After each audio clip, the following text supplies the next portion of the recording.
Beaucoup sont dans la précarité menstruelle sans s'en rendre compte. La précarité menstruelle relève d'un certain nombre de critères, d'un certain nombre d'aspects qu'il faut cocher, on va dire, pour voir si on est en précarité menstruelle ou pas. Donc la première, ou celle qu'on connaît, ça va être la protection menstruelle, la disponibilité de protection menstruelle pour la période menstruelle, mais la qualité de ces protections également. Je suis Elsa Mbenaba, je suis militante activiste féministe et je suis engagée contre la précarité menstruelle dans mon pays.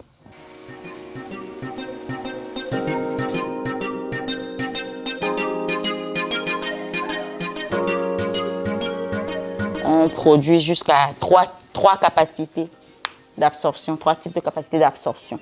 Donc on a les simples absorptions où dedans on a un seul tissu absorbant. On a double absorption où on a deux tissus absorbants dedans.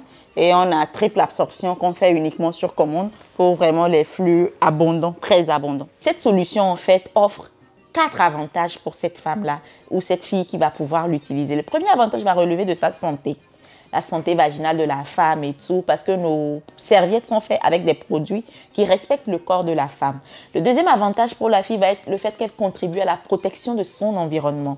Et le troisième va être le coût, parce que nos serviettes sont proposées à des coûts à la bourse de la Togolaise moyenne, qui puisse se l'offrir sur une durée relativement plus longue. Et enfin, l'avantage 4 va être l'aspect esthétique de la chose où c'est fait avec du wax, du tissu imprimé, tout ce qui en fait donne un peu de gaieté à cette période-là difficile, on va dire, pour la femme, puisque je suis une femme, je peux le dire, c'est une période pas très facile à vivre. Donc voilà ces avantages-là en fait que nous offrons avec notre solution.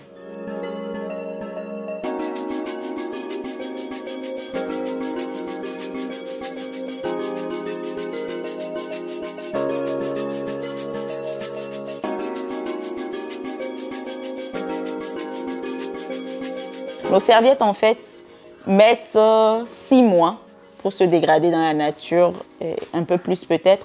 Mais les serviettes jetables bon marché qu'on a mettent jusqu'à 800 ans pour certains avant de se dégrader dans la nature. Donc, nous contribuons à protéger l'environnement, sans compter le nombre à utiliser qui est réduit du fait que tu utilises les mêmes serviettes sur 2 années, ce qui fait moins de serviettes à jeter dans l'environnement également.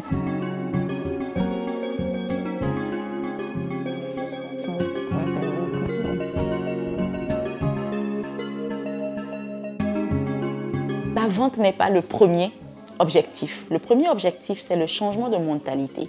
Et donc, pour faire ce changement de mentalité, il faut parler aux gens. Parler aux gens, c'est ce que nous faisons sur le terrain, leur parler de ce qu'est les menstruations, briser les tabous, les mythes autour des menstruations, apprendre, donner l'information de la bonne hygiène menstruelle et enfin, proposer des solutions existantes à la cible.